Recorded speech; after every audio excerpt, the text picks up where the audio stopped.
Welcome, my friends, to the Bob and Brad podcast, produced by Bob and Brad, the two most famous physical therapists on the internet. I am Bob. I'm exactly one half of the Bob and Brad team.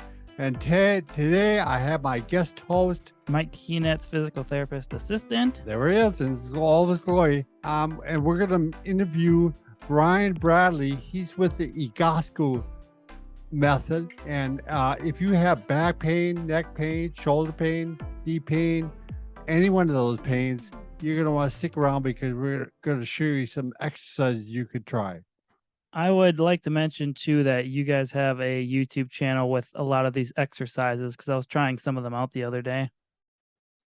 Yeah, there's a lot of stuff that's online, and I probably have 900 versions of an exercise. Not of one exercise, but of other exercises.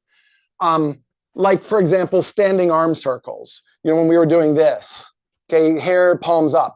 That could be done sitting in that anterior pelvic tilt. That could be done kneeling. So there's different positions. All of this could be done. Sure. You guys want to try something? Sure. Like, are you able to do the podcast from a standing position or no? Bob would have to talk for me because you won't be able to hear me from back there, but yeah. Okay, so Mike, you're going to do the work? Yeah. Sure. If we got enough wall room, if I have to go on a wall, I don't know. You're going to be standing up behind your chair built by the lowest bidder. But here's what I want you to feel like. You just stand up, take your shoes off, and let's get you to stand behind your chair or move the chair out of the way. Okay. And I encourage your listeners to do the same thing, but if you're driving, don't even think about it. Okay, so just in that position, just close your eyes. Where's your body weight from left to right? Like, which foot do you feel is carrying most of your body weight? Left. Okay. In the left foot versus the right foot, where's the weight from front to back? Do you feel like it's 50-50? Do you feel like one's more in the heel, one's more in the ball of the foot? Are they even? Where is it? Right was front outside, left was heel outside.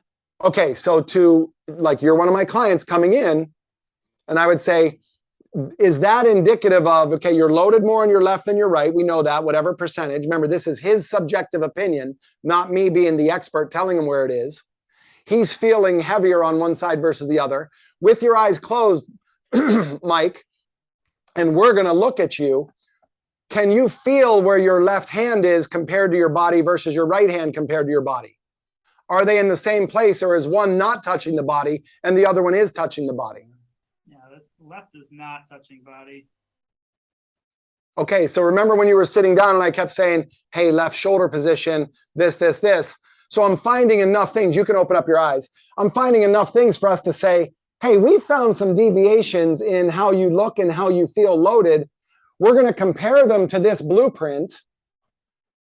Now we're going to put you through 2 exercises for your upper back.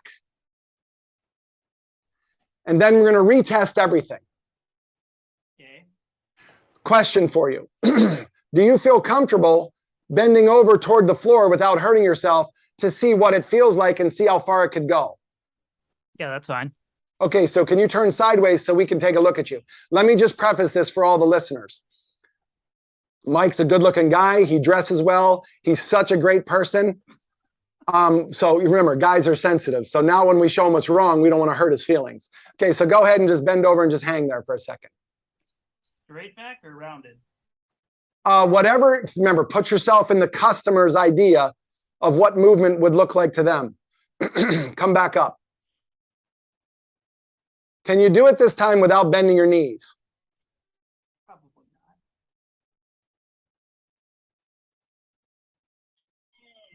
not. Okay, come back up. And for those of you, if you really go back and rewind this 10 seconds and listen, it sounded like Mike was giving birth to twins. Okay? So Mike, remember, you're 34.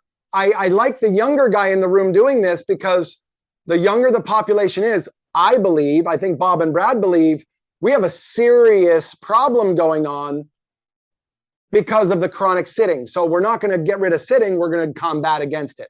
So let's have you back up a little bit. Stand in the middle of one of those squares facing me so people can see your feet. Back up just a little bit. Yeah, good, right there. Now bring your feet fist width apart from each other. Bring them really close to each other. Yep. And now toe them in 5 degrees. So very, very slight. That's about half of that. Yeah, good. So you're very slightly toed in. Remember, right? So we're going, the reason why we're standing in this position is that we trap your foot here. It goes up the chain and traps your entire femur. And now that's locked out. Now put your hands in a open palm and then take them to an open kind of a fist. So here's the fist. Open it up to there where your fingernails and palms could touch. Put that down to your side. And now relax your shoulders down out of your traps. And if I said slide your shoulder blades together using like rhomboid, trap 2, trap 3, stay out of trap 1. So I just want you to pull your shoulder blades together behind you. Hold that. Bring your arms up to 90 degrees. And now circle forward, thumbs going forward 40 times. Elbow straight, go. You don't lose count or we have to start over. By the way, Mike has trouble with his left hip. Yeah, I have a tight right ankle and sore left hip. Too much running. I love that he just said that. Well, Oh, no, Mike. Let's pretend that we made you say that, because that's the customer saying it's too much running. My response is, but what about your right hip and your left ankle? They're on the run with you. the right ankle is an old injury. I still have limited mobility on it, but yeah, the left hip started from running distance more.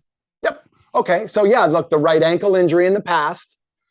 Remember, feet, fist width apart. If you moved, bring them a little closer toward each other, toe them in a little bit. Now do the same hand position. Shoulders down, shoulders back. Bring the arms up, and now go palms up and circle up and back 40 times. Yep, speed up the circles. So you can see how that speeding it up is moving. Remember, this is the tree blowing in the wind. Come on, lock those wrists out. Don't bring the wrist up like this. Lock it out. So this movement of his arm is the tree blowing in the wind. What we're looking for is the organic root system to start taking hold now to control that oscillating upper body. Now, take your hands, same position. Put them right here on your temples behind your eyes. Okay, try to take your wrist and make it a straight line, not flexion or extension of the wrist. Left shoulder especially. Okay, now close your elbows together and then open them back up. 30 times, go. The key was to get them together, Mike. Together? My head's too big. Because of your brain, I understand. Yeah, get those elbows to touch. We're good. Try to touch them behind you. Good. I'm sweating. That's okay.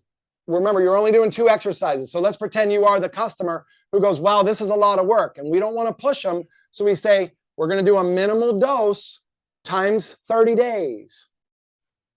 So it's not just that your muscle tissue is reacting. Those bones are starting to learn how to glide on that thorax now. Yeah. Okay, back up a little bit. Just relax. Close your eyes. Just normal feet? Yep, wherever you want your feet, you put them. Okay. With your eyes closed, where's your body weight left to right and front to back? What's different? What's changed? They feel more even and both more posterior. Okay, how about with your eyes closed? Feel where your left hand is compared to your right. Is it different? It's a little closer because my right hand is touching my shorts and my left hand isn't quite, but it feels. It's better. Yeah, it feels closer. Okay, even if we don't say it's better or worse, it's just different compared to where it was. So now we can make an assumption. Because his loading is different and because his thoracic is different, turn sideways, bend over again, and tell us what that feels like or what the range of motion's like.